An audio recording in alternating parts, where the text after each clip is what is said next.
국민 여러분, 오늘로 국회 농성 4일차를 맞았습니다. 저는 지금 단순한 정치적 투쟁이 아니라 무너진 법치와 민주주의의 최후 방어선을 지키기 위해 이 자리에 섰습니다. 이번 농성에 벌써 34분의 우리 동료 의원님들께서 동참해 주셨습니다.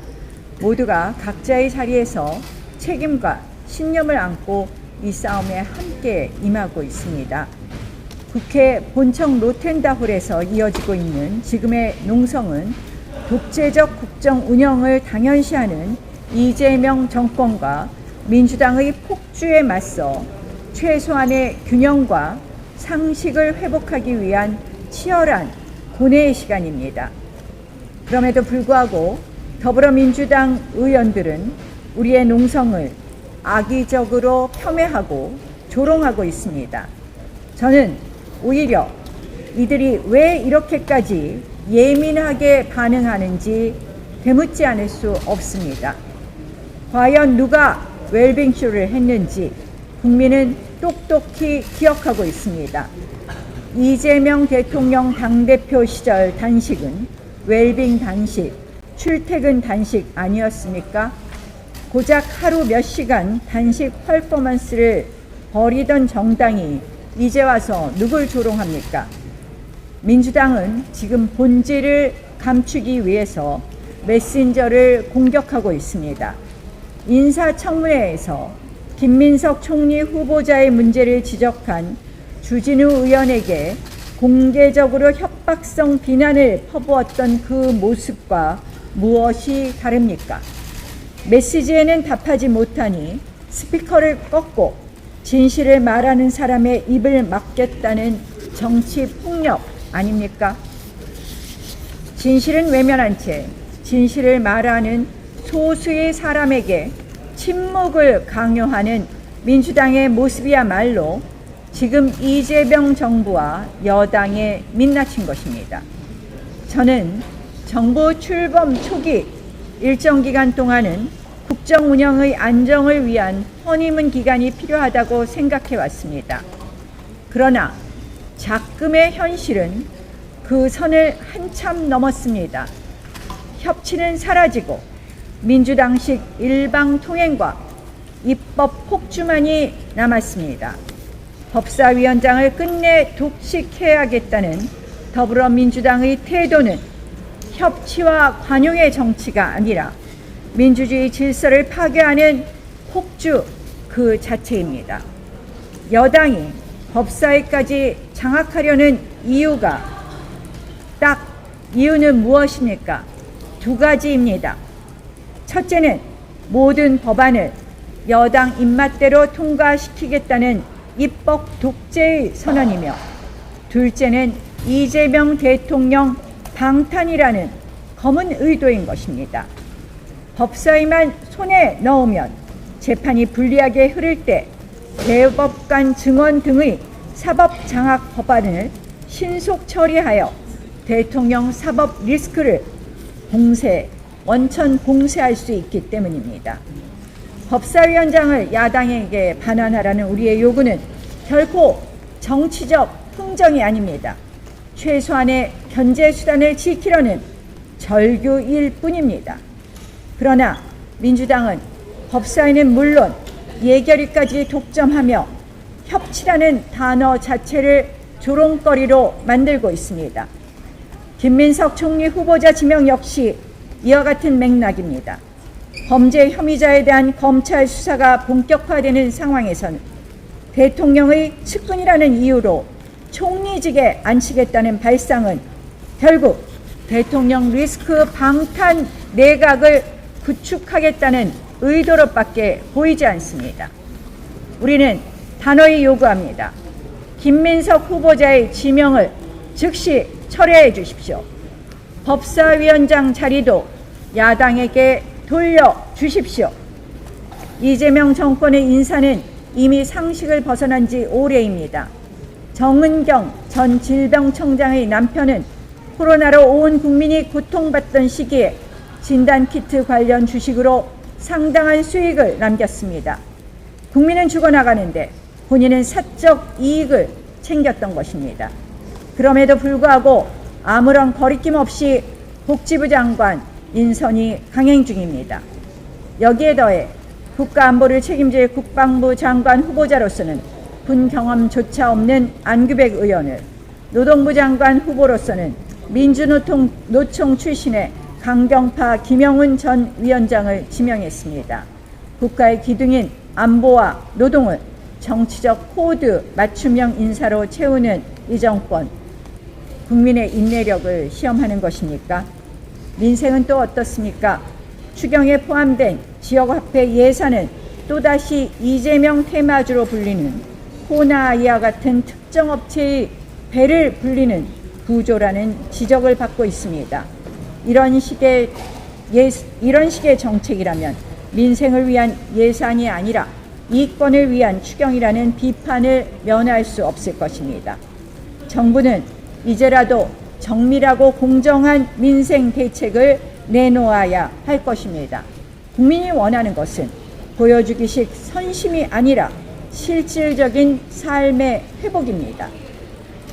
지금 대한민국의 안보도 심각한 위기에 놓였습니다. 최근 북한 평산 우라늄 공장에서 배출된 것으로 추정되는 핵오염수가 예성강을 따라 서해로 유입되고 있다는 의혹이 제기되었습니다. 전문가들은 이 오염수가 임진강과 한강 수계로 이어져 수도권 식수원에게까지 영향을 줄 수 있다고 경고하고 있습니다. 북한의 핵 활동은 점점 더 활발해지고 있으며 이는 단순한 환경 문제가 아닌 국민 건강과 국가 안보에 직결된 사안입니다. 정부가 출범한 지 오래되지 않은 만큼 현 상황에 대해 책임 있는 개선과 능동적 대책을 촉구하는 것이 우선입니다. 이 사안은 정치의 문제가 아니라 국민의 생명과 안전의 영역이기 때문입니다. 또한 지금과 같은 안보 환경에서 기존의 수질 검사 체계만으로 충분히 방사능 오염을 검증하기 어렵다는 전문가들의 지적도 있습니다. 오히려 정부는 이번 사태를 통해 핵 오염 감시에 필요한 조사 항목을 보완하고 조사 횟수를 늘려 국내 방사능 감시 체계의 사각지대를 철저히 점검하는 전환점으로 삼아야 합니다. 나아가 IAEA 등의 국제기구와 협력하여 북한에 정식으로 공동조사를 제안해야 합니다. 국민 생명과 안전 앞에 이념과 진영의 논리는 있을 수 없습니다. 국민 여러분, 법치를 짓밟는 독재에 맞서고 민생을 파괴하는 이 정권의 폭주를 막기 위해, 그리고 무엇보다 대한민국의 헌법과 정의를 지키기 위해 국회 농성을 이어가고 있습니다. 우리는 결코 물러서지 않겠습니다. 국민과 함께 끝까지 싸우겠습니다. 감사합니다.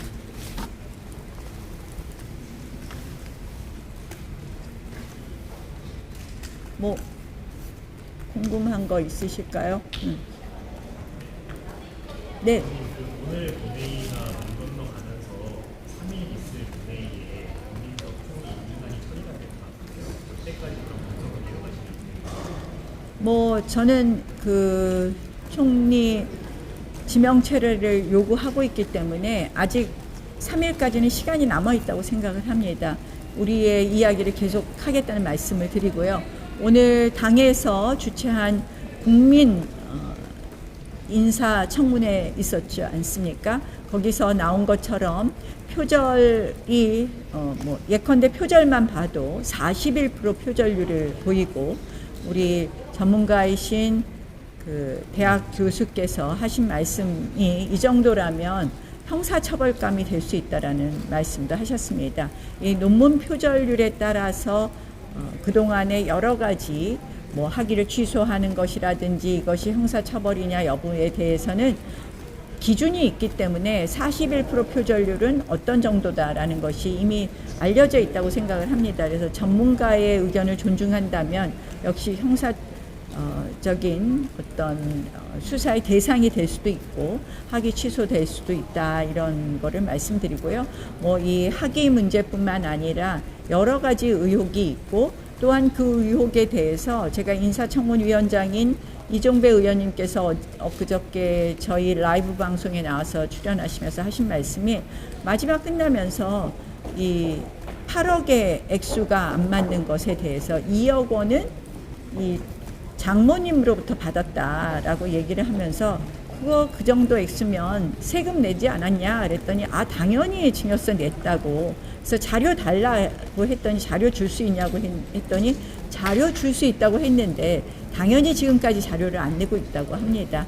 그러면 이 3일 남은 기간 동안에 그 잘못된 여러 가지 사실이 좀 더 하나씩 밝혀진다면 국민 여론도 바뀔 수 있다고 생각을 합니다. 김미애 의원님, 감사합니다. 지금 장관 후보자들 중에 조현 외교부 장관 후보자는 갭투자 논란이고, 정동영 통일부 장관 후보자는 태양광 이해충돌 논란도 있는데, 장관 인사들에 대해서 전반적으로 어떻게 평가하시나요? 그러니까 저는 장관 인사청문회를 앞두고 웬만하면 또 이제 새 정부 출범에 적극적으로 우리가 도와드려야 될 건 도와드려야 되겠지만, 그 몇 가지로 정리가 되는데요. 하나는 굉장히 그 이익 카르텔적인 걸 많이 보여주고 있어요. 정동영 장관 문제라든지 복지부 장관 문제라든지, 결국 이익 카르텔, 우리가 스스로 자제해야 되는데 어떻게 보면 태양광을 추진하고 있는데 태양광 사업을 하고 있다든지, 또 이 복지부 질병관리청장으로서 코로나 진단키트 문제가 있는데 또 그와 관련된 주식에 투자를 한다든지, 이익 카르텔적인 성격. 그러니까 이런 경우 스스로 자제해야 되는 것이 공직자의 어떻게 보면 기본적인 태도일 텐데, 오히려 그것을 이용한 것 아닌가, 이런 문제가 있고요. 그 밖에도 지금 뭐 조현 장관 문제라든지 몇 가지 지금 나오는, 제가 일일이 다 기재하지는 않았습니다. 그래서 조금 이 인사 검증 시스템이 아직 갖춰지지 않은 것 아닌가.